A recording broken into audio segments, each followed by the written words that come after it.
Hello, this is a whistle-stop tour of the Grade 8 ABRSM main pieces that I'm covering in a lot of detail in the online academy, the resources that we've got there, series of video walkthroughs where I'll go into a lot of detail about musical form, structure, technical approaches, practice approaches, performance preparation, all sorts of details of fingering, pedaling, style interpretation, you name it, it'll be in there. Obviously I can't do more than just give you a few suggestions in this brief video, but I'm going to start off with the Fantasia in C minor of Bach and just suggest something that you might want to do when you're beginning learning this, just to see how the ideas at the beginning cross each other, the hands cross each other. You can even see it visually, but it's well worth practicing this to see if you can build shapes.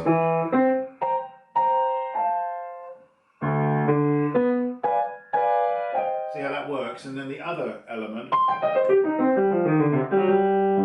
the semiquavers.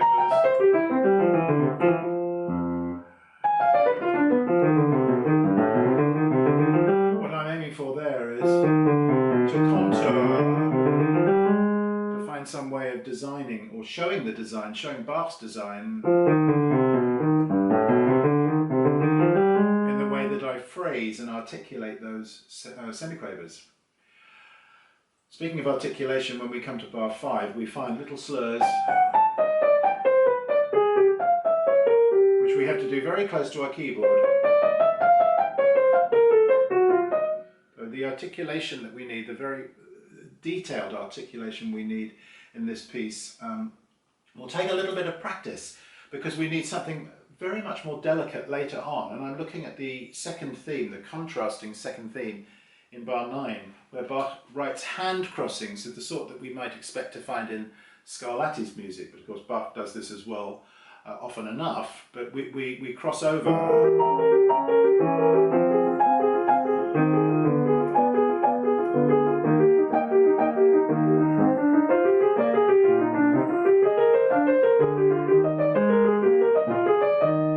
Now what I'm doing there is creating a little resonance from my right hand.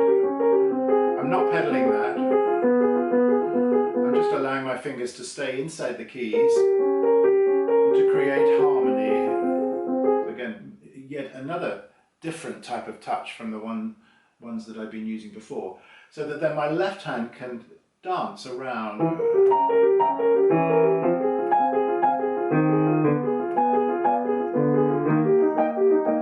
Now, it's not impossible to imagine a little pedal there.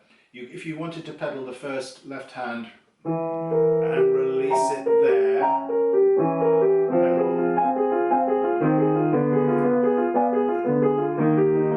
that would certainly be possible, and it's again something that you could experiment with.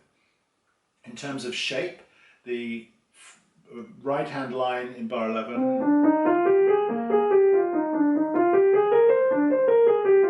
so often people say, oh, I don't like Bach because it's so dry and so boring. Well, it is if it's played in a dry and boring way. But what I'm doing there is responding to the contours of the line, going up, and there's a kind of zigzag there, coming down.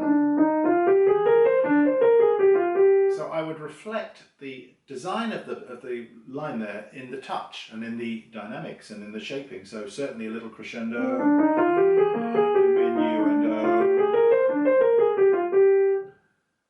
Lots of possibilities for personal choice in this piece. As always, dynamics are left open to us. I'm moving to the A2 piece, the Haydn Sonata in A flat, Hoboken 46, which I think is so full of possibilities for interpretation. Again, Haydn left it very blank in terms of dynamics. I think we only find 2 that he wrote. The editors here have put in others which I think work very nicely. There's only one that I think I would not want to do, I would do differently, but these are all very sensible suggestions. Haydn's music is so civilized and so urbane and contented, and yet full of expressive ideas and full of imagination. I think that's the main thing that one comes away with. There's all sorts of things that you could do to colour this music in and to personalise it, really. And one of the things that I'm focusing on in the walkthrough is how do we use the pedal in this music?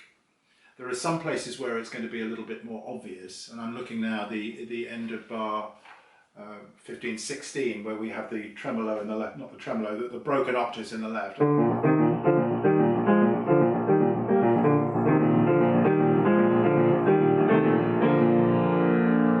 I'm using a fair amount of pedal there. I think I would want to use very little at the beginning, certainly not to cover over any ornaments or any appoggiatura, but maybe a little touch here if you want.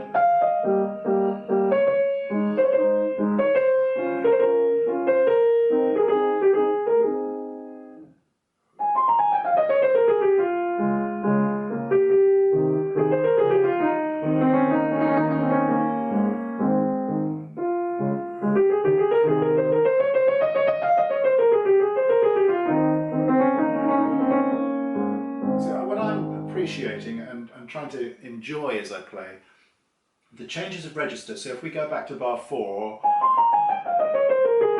so in the high register, soprano through to alto,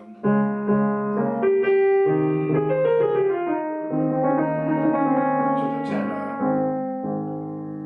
So Haydn's sort of taking us from here down to there, and we need to respond to that. We need to respond to the changes of colour in the different registers. We also need to respond, rather like we were looking at with the Bach, to the changes of design or the design features. I'm looking at the line bar 6, 7 in the right hand. So what we've got there is a series of little kind of loops. Centrifugal force applies here, little spinning loops that float upwards and then cascade downwards.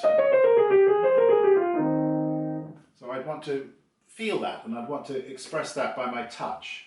And then having landed in A flat major, what does he do then? He's now on the journey to E flat major, which is where he's duty bound to go for his second subject in the dominant key. But he certainly takes his time getting there, and he kind of enjoys the journey rather a lot.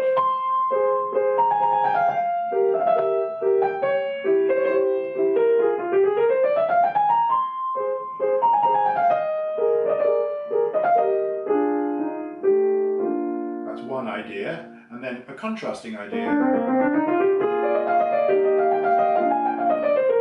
Again, in a different register.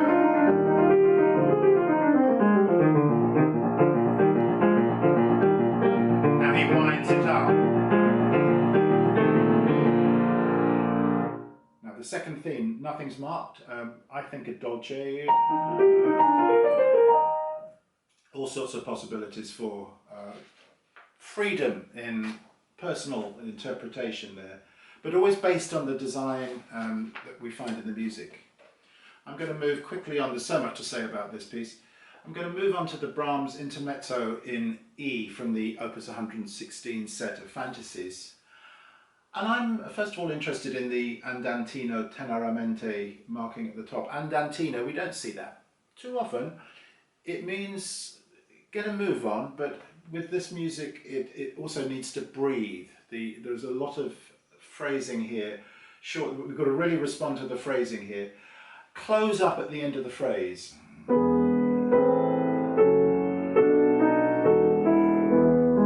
take a little moment, tiny millisecond. Can you feel the breathing at the end of the phrase? Now here, sostenuto for Brahms means really stretch it out. I love the way he gives us that low C sharp there. There's a lot of information in this first paragraph. The line that we really feel is the leading line, I think, would be the alto. Maybe the viola, and then answered by the top violin.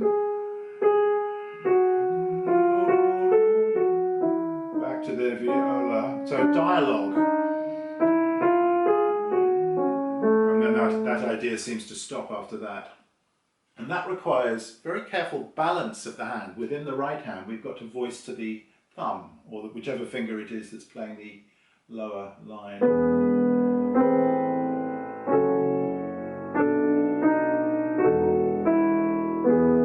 And then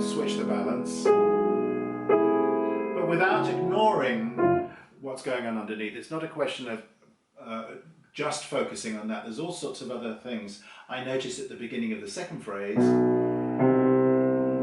my left hand, an imitation of the lower three notes there, come back and so it's the blend. It's how we blend the sounds together that's important. Things like voicing in the left hand, very important that we make a little bit more on the thumb so that we create the pinky, the fifth finger note, create a shadow. That gives us a little bit more sense of line, but again we can tweak those colours. When the music returns pianissimo later, we can adjust how we voice. Maybe when it comes back in bar, what is this, 43, we can do something a little different. Maybe bring out a little bit more of the lower bass. I'm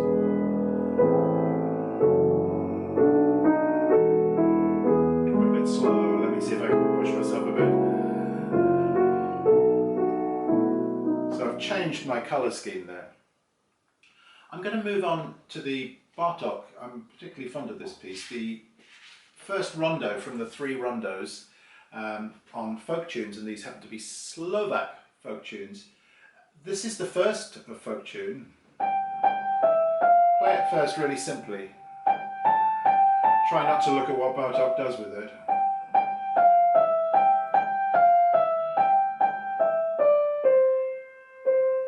And then let's look at what he does do. I guess if you were a piano teacher about to give this to one of your students, you might, if you've got the time, write out the 3 folk songs on a piece of music paper and give it to the student and ask them for their first week's assignment to come up with different ways that they might set that themselves. How could you harmonise that? Could you make a little improvisation based on that? What would you come up with yourself if you were doing it? Which would only help you appreciate all the more what Bartok does with it. Full of colour, this piece. I think it's a fabulous piece. So let's look at what he does do. Fairly straightforward so far. Breathe here. And play expressively. You know, the thing with Bartok's got a bit of bad press. People think it's percussive music. It's not supposed to be played with beautiful tone or beautiful expression, which is of course nonsense. It's very expressive music and needs to be pedal. I think here I would go with a pedal per bar. Yeah. If you wanted something cleaner, you could pedal by the crotchet. I think that's a bit too clean. I'm going to go back to my whole bar pedals.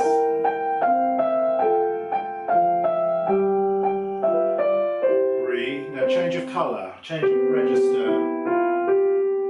Oh, some interesting notes now in the left hand. Starting to get a little bit juicier here. Look at that, a false relation, a G natural against a G sharp, the blue note. Now I recommend taking this D with the left hand. Why not? The left hand's otherwise unemployed. And if I did it in the way that it looks like, I've got a potential for a break in the line there. So letting the left hand take the D solves that problem. And now mezzo forte, go for the tenor there, long line in the tenor.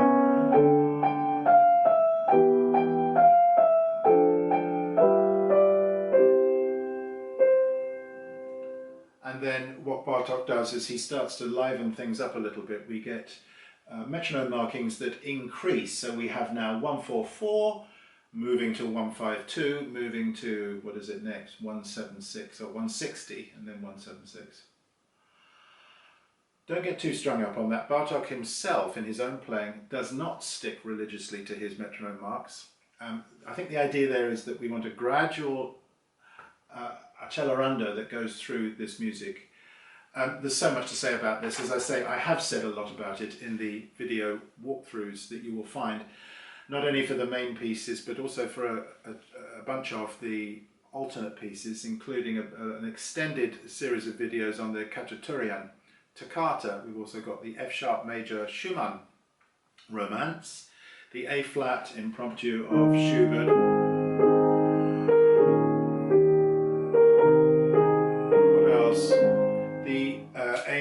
mazurka of Chopin that's on the lists there.